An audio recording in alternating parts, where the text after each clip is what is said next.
Oi pessoal, meu nome é Francisco Glaubos e estarei com vocês com a disciplina de Engenharia de Software. Nessa nossa primeira aula, veremos uma breve introdução sobre Engenharia de Software, incluindo a apresentação desse curso de Engenharia de Software e o porquê de estudar Engenharia de Software, por que é importante num curso de licenciatura em computação. Primeiramente, vamos definir o que é Engenharia de Software segundo o padrão do I3E. Engenharia de software é a aplicação de uma abordagem sistemática, disciplinada e quantificável ao desenvolvimento, operação e manutenção do software.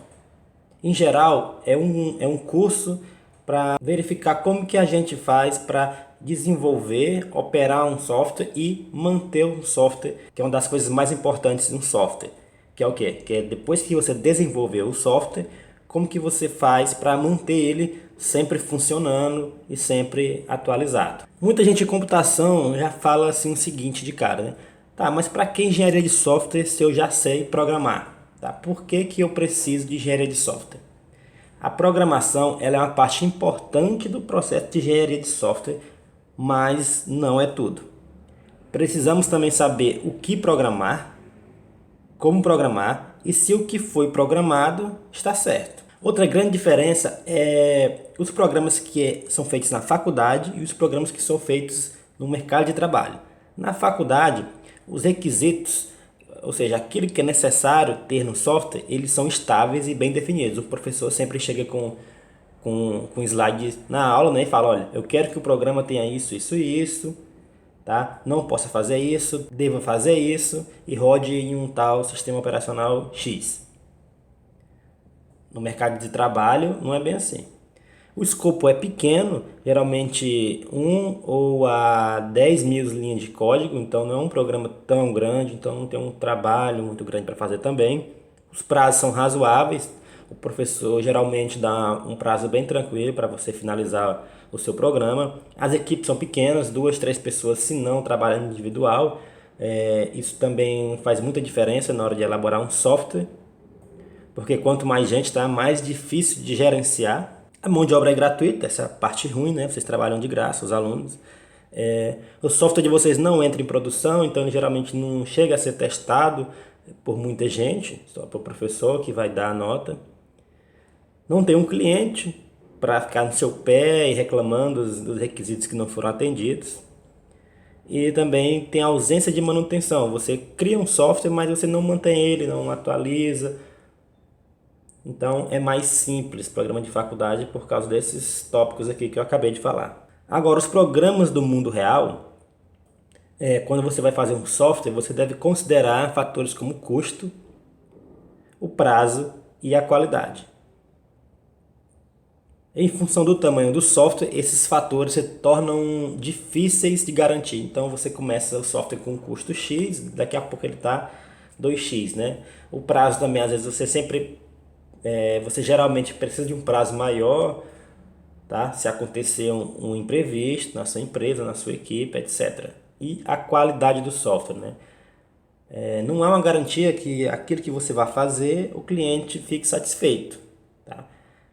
No programa da faculdade não tem um cliente, tem só um professor que vai dar uma nota, tá? Mas aqui no mundo real envolve dinheiro, envolve vidas, envolve empregos. Então o software tem que estar daquele jeito que o cliente pediu. Vamos ver aqui um exemplo de um software, tá? Um exemplo simples. Uma agenda pessoal. O objetivo dessa agenda é guardar o nome e o aniversário de até 50 pessoas. Quanto custa para fazer um software desse? Quanto tempo vai levar para ele ficar pronto? E qual a consequência no caso de defeito? O custo, né? Não é muito grande para fazer uma agenda simples que guarde, né, o nome e o aniversário. O tempo também não é muito grande. Qual a consequência do caso de defeito? Se a sua agenda não funcionar, por exemplo, ela vai esquecer o aniversário de uma pessoa ou vai trocar o aniversário, a data, etc, tá? A consequência é uma chateação, mas nada que vai interferir a vida de uma pessoa, a saúde do cliente ou coisa parecida. Agora vamos ver outro cenário. Boeing 777. Esse avião ele tem um software que era responsável por controlar todo o hardware do Boeing 77. Quanto custa para fazer isso aqui? Né? É um software bem mais robusto, bem mais importante, então custa bastante.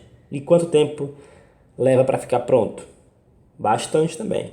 Agora, qual a consequência de um defeito? Bom, se o software está com defeito, não controla o hardware direito do avião, o avião cai e as pessoas, né, sofrem um acidente. Então, dependendo do escopo, tá, a necessidade da engenharia de software cresce sim exponencialmente. Nesse caso aqui, tem vidas em jogo.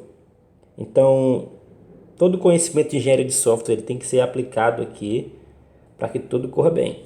Ainda sobre o Boeing 77, o tamanho é mais de 4 milhões de linhas de código, o programa para controlar o hardware dele, uma documentação bem detalhada de 100 a 10 mil páginas por subsistema, e a duração de desenvolvimento dele foi 4 anos e meio. Teve ampla utilização de engenharia de software e está em operação desde 1995. E não teve nenhum acidente grave até 2006. Outro dos cenários extremos que precisa muito de engenharia de software. O Toyota Lexus, o carro, tem mais de 7 milhões de linhas de código. O Eclipse, que é um IDE para desenvolvimento de software, tem mais de 18 milhões de linhas de código. O Windows XP, que é o SO que vocês utilizam aí, 40 milhões de linhas de código, 1.800 desenvolvedores e 2.200 testadores, que são aquelas pessoas que só vão para testar o software. O Linux, 283 milhões de linhas de código e aproximadamente 1.000 desenvolvedores. Tá, mas fazer software não é arte? Bom, é parte arte, parte engenharia. Se o cantor, ator, pintor errar, a audiência fica chateada. Se o engenheiro civil errar, o prédio pode cair. Se o médico errar, o paciente pode morrer. E se o desenvolvedor de software errar, o que pode acontecer? Bom, teve um caso real que é o Terac 25, que é uma máquina de radioterapia controlada por computador. O problema é o seguinte, que a máquina estava dando doses indevidas de radiação nos pacientes. A causa dessa foi uma interface com o usuário inapropriada, uma documentação deficiente e o software ele foi reutilizado sem ser adaptado para o novo hardware. Ou seja, foi trazido um aparelho novo, mais recente, mas foi utilizado o mesmo software do aparelho passado. Então isso deu problema aí na máquina. Software de sensores de falha com defeito, né? Isso foi causado pela reutilização do software ultrapassado. E a consequência disso foi ao menos 5 mortes entre 1985 e 1987. Então, durante 2 anos, teve morte de pelo menos 5 pessoas devido a um erro de engenharia de software. Outro caso real, Ariane 5, que é um foguete lançador de satélites. O problema que teve no foguete foi que ele se autodestruiu após o lançamento. E a causa disso foi o software reutilizado sem ser adaptado para o novo hardware. Mesmo problema do Terac 25 do exemplo anterior. Também a causa foi a ausência de testes em solo deste software, não foi testado devidamente em solo. E o defeito foi apresentado durante o voo. Consequências: prejuízo de mais de 370 milhões de dólares. Isso em 1996. Tá? Hoje seria muito mais. Tá, e agora, mesmo sabendo da importância da engenharia de software, qual uma motivação extra para estudar engenharia de software? É que na área de computação, diversos concursos e oportunidades de emprego exigem conhecimento de engenharia de software. Alguns exemplos são o do BNDES, Petrobras, o Banco Central do Brasil e vários outros. Agora vamos ver um pouco sobre a introdução à engenharia de software. Bom, um histórico é uma era pré-engenharia de software, quando não existia essa disciplina, essa noção, essa necessidade de se estudar como é desenvolvido o software. Em 1940, a gente tinha o primeiro computador eletrônico de uso, que é o ENIAC, que custava mais ou menos 500 mil dólares na época, que era do tamanho de uma sala de aula praticamente. E foi lá que se deu o início da programação de computadores. Na década de 50, tivemos os primeiros compiladores e interpretadores, que é aqueles que vão pegar o que a gente escreve, o que a gente programa e transformar para a linguagem de máquina, ou interpretar aquilo como comandos que serão enviados para a CPU. Na década de 60, houve o primeiro grande software relatado na literatura, que foi um sistema operacional 360, envolveu mais de 1.000 desenvolvedores e custou mais ou menos 50 milhões de dólares por ano. Em 68, tivemos a primeira crise de software. Nessa crise, como em várias outras crises, sempre nasce uma solução que fica aí por bastante tempo. No caso aqui, nasceu a engenharia de software como sendo uma solução na crise de software. Na crise de software, o custo de software começaram a reduzir. Os computadores se tornaram cada vez mais velozes, a capacidade dos computadores aumentou e a demanda por software cresceu com o avanço do hardware. E o que aconteceu? O que gerou a crise? As equipes de desenvolvimento não acompanharam a demanda por produção. Haviam medidas pobres de eficiência e qualidade e uma frequente insatisfação do usuário, que não entendia quase nada dos requisitos, e havia bastante problema na comunicação entre o usuário e o analista. Outra coisa também que não havia de jeito nenhum, pouca ou nenhuma, era manutenção de software. Ou seja, o software tinha que ser mantido até ele ser substituído. E uma coisa bastante importante que ficou marcado e entendido naquela época foi que o valor de um sistema está em atender com precisão às necessidades de seus usuários. Software bom é aquele software que o cliente gostou. Evolução do software. Na década de 50 tínhamos os sistemas em batch, que é em lotes. A distribuição do software era limitada, sempre era só uma pessoa que construiu o software, a pessoa que operava sobre ele, então o software era customizado para aquele usuário apenas. Em 70 tivemos multiusuários, tá? Vários usuários usavam o mesmo programa, ele era mais distribuído, eles eram em tempo real às vezes. Criou-se o banco de dados e começou-se a pensar em software como sendo um produto. Nessa década começaram os primeiros processos de software e modelos de ciclo de vida, que a gente vai ver mais na frente. Na década de 80 surgiram sistemas distribuídos com certo tipo de inteligência embutido nela, o hardware já era um pouco mais barato e isso deu um impacto muito grande no consumidor, tá? Que passou a utilizar mais software. E aqui nasceu o ciclo de vida espiral, tá? Na década de 70 surgiu o modelo de vida, ou ciclo de vida cascata, e aqui surgiu o espiral. A gente vai falar mais na frente qual a diferença desses dois. Na década de 90 surgiram os primeiros sistemas pessoais e tecnologias orientadas a objetos. Surgiu também redes neurais e computação paralela. Bom, e hoje o que há na engenharia de software? Hoje se estuda metodologias ágeis, serviços web, computação em nuvens e desenvolvimento dirigido por modelos. Software e hardware. Qual a relação desses dois? Bom, o software ele é desenvolvido, ele tem um alto custo de criação, mas um baixo custo de reprodução. Basicamente, você precisa fazer um Ctrl+C, Ctrl+V para reproduzir ele.